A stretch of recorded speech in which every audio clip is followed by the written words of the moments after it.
നമസ്കാരം. കോൺഗ്രസ് വിയർത്ത് വെള്ളം കുടിക്കുമ്പോൾ ഒരല്പം പോലും സന്തോഷിക്കാൻ കഴിയാത്ത അവസ്ഥയിലാണ് പിണറായിയും കൂട്ടൻ. അവിടെ രാഹുൽ വിവാദം കൊഴുക്കുമ്പോൾ പിണറായിയുടെ ഇന്ദ്രപ്രസ്ഥം ശബരിമല സ്വർണ്ണക്കൊള്ളയിൽ ആടിയുലയുകയാണ്.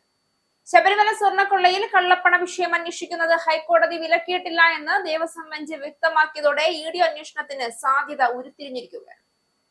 ഇതോടെ ആശങ്കയുടെ നിഴലിലാണ് സിപിഎമ്മും സർക്കാരും. അടുത്ത നിയമസഭാ തിരഞ്ഞെടുപ്പ് ലക്ഷ്യമിട്ട് വിപുലമായ പദ്ധതികളുള്ള ബി.ജെ.പിക്ക് സ്വർണ്ണക്കൊള്ളയിൽ ഇഡി അന്വേഷണം എത്തിയാൽ അത് വലിയ സാധ്യതയാണ്. അതുകൊണ്ട് തന്നെ ബി.ജെ.പിയുടെ മുതലെടുപ്പിനെ ഭയക്കുകയാണ് സിപിഎം. സ്വർണ്ണക്കൊള്ള കേസിൽ ക്രൈംബ്രാഞ്ച് രജിസ്റ്റർ ചെയ്ത എഫ്ഐആറിന്റെ പകർപ്പും മൊഴികളും കൈമാറണമെന്നാവശ്യപ്പെട്ട് എൻഫോഴ്സ്മെന്റ് ഡയറക്ടറേറ്റ് റാന്നി മജിസ്ട്രേറ്റ് കോടതിയിൽ പുതിയ അപേക്ഷ നൽകണമെന്ന് ഹൈക്കോടതി നിർദ്ദേശിച്ചിട്ടുണ്ട്. സർക്കാരിന്റെ വാദവും കേട്ട ശേഷം മജിസ്ട്രേറ്റ് കോടതി ഉചിതമായ തീരുമാനമെടുക്കണം. സ്വർണ്ണക്കൊള്ളയിൽ ബാംഗ്ലൂരു കേന്ദ്രീകരിച്ച് കള്ളപ്പണ ഇടപാടുകൾ നടന്നെന്ന സംശയമാണ് നിലവിൽ ഇഡിക്കുള്ളത്. നിലവിലെ പ്രത്യേക അന്വേഷണ സംഘം അഴിമതി നിരോധന നിയമപ്രകാരമുള്ള കുറ്റം ചുമത്തിയിട്ടുണ്ട്. അതോടൊപ്പമാകും കള്ളപ്പണ ഇടപാടും ഇനി അന്വേഷിക്കുക. ഇതിന് കോടതിയുടെ അനുമതി കിട്ടിയാൽ ഇഡി പരിശോധനകളിലേക്ക് കാര്യങ്ങൾ നീങ്ങും. ഇഡിയുടെ രംഗപ്രവേശനം സിപിഎമ്മിനെ ശരിക്കും ആശങ്കയിലാക്കുന്നു. ഇഡി വന്നാൽ സർക്കാരും സിപിഎമ്മും പ്രതിക്കൂട്ടിലാകുമെന്ന കാര്യം ഉറപ്പാണ്. ദേവസ്വം മന്ത്രിയായിരുന്ന കടകംപള്ളി സുരേന്ദ്രനെ ചോദ്യം ചെയ്യുമെന്ന ആശങ്കയിലാണ് പാർട്ടി.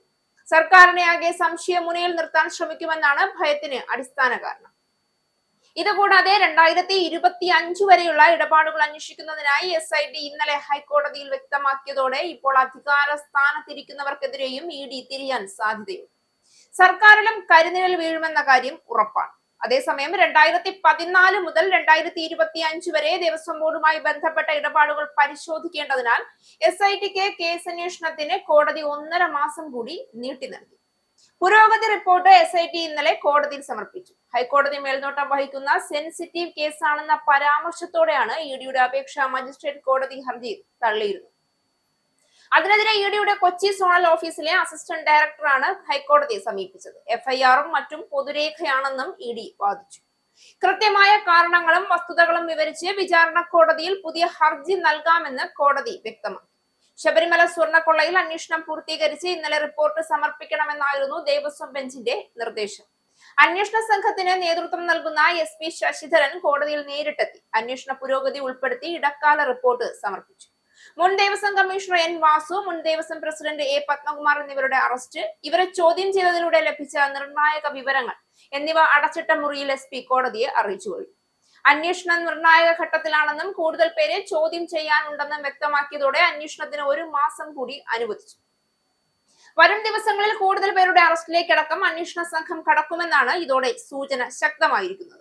കോടതി മേൽനോട്ടത്തിലുള്ള അന്വേഷണത്തിന് പുറമെ ഇഡിയും സ്വർണ്ണക്കൊള്ളയിൽ ഉടൻ അന്വേഷണം ആരംഭിക്കും. ഇഡിയുടെ അന്വേഷണത്തെ കോടതി തടസ്സപ്പെടുത്തിയിട്ടില്ല എന്ന് വ്യക്തമാക്കിയ ഹൈക്കോടതി ഇഡിയുടെ പുതിയ ഹർജി വീണ്ടും പരിഗണിക്കാൻ മജിസ്ട്രേറ്റ് കോടതിക്ക് നിർദ്ദേശവും നൽകിയിട്ടുണ്ട്.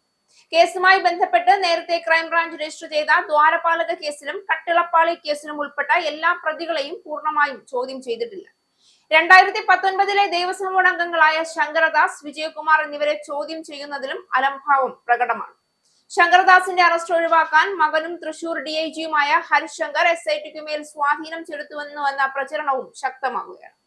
സർക്കാർ തലത്തിൽ നിർദ്ദേശം വന്നതിനാലാണ് പാളികൾ അഴിച്ച് ഉണ്ണികൃഷ്ണൻ പോറ്റി വശം ചെന്നൈയിലേക്ക് കൊടുത്തുവിടാൻ താൻ അനുമതി നൽകിയതെന്ന A. പത്മകുമാറിന്റെ മൊഴിയും SITയെ വെട്ടിലാക്കി.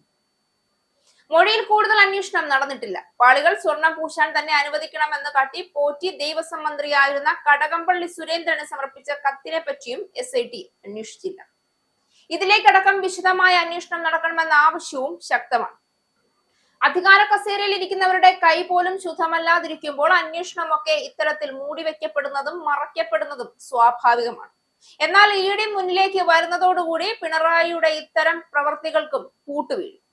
അതിനു പിന്നാലെ ശബരിമല സ്വർണ്ണക്കൊള്ളയിൽ മുൻ Thiruvithamkoor Devaswom board president A. പത്മകുമാറിനെ വീണ്ടും പ്രതി ചേർത്തു കഴിഞ്ഞു. ശബരിമലയിലെ ദ്വാരപാലക ശില്പപ്പാളി കേസിലാണ് CPM നേതാവ് കൂടിയായ A. പത്മകുമാറിനെ SIT പ്രതി ചേർത്തത്. ഈ കേസിൽ പത്മകുമാറിന്റെ അറസ്റ്റും രേഖപ്പെടുത്തി. നേരത്തെ സ്വർണ്ണ കട്ടിളപ്പാളി കേസിലാണ് പത്മകുമാറിനെ പ്രതി ചേർത്ത് അറസ്റ്റ് ചെയ്തിരുന്നത്. ചൊവ്വാഴ്ച ജയിലിലെത്തിയാണ് അന്വേഷണ സംഘം പത്മകുമാറിന്റെ അറസ്റ്റ് രേഖപ്പെടുത്തിയത്. ദ്വാരപാലക ശില്പപ്പാളികളിലെ സ്വർണം ചെമ്പായി രേഖപ്പെടുത്തി ഉണ്ണികൃഷ്ണൻ പോറ്റിയെ സഹായിച്ചെന്നാണ് SIT കണ്ടെത്തൽ.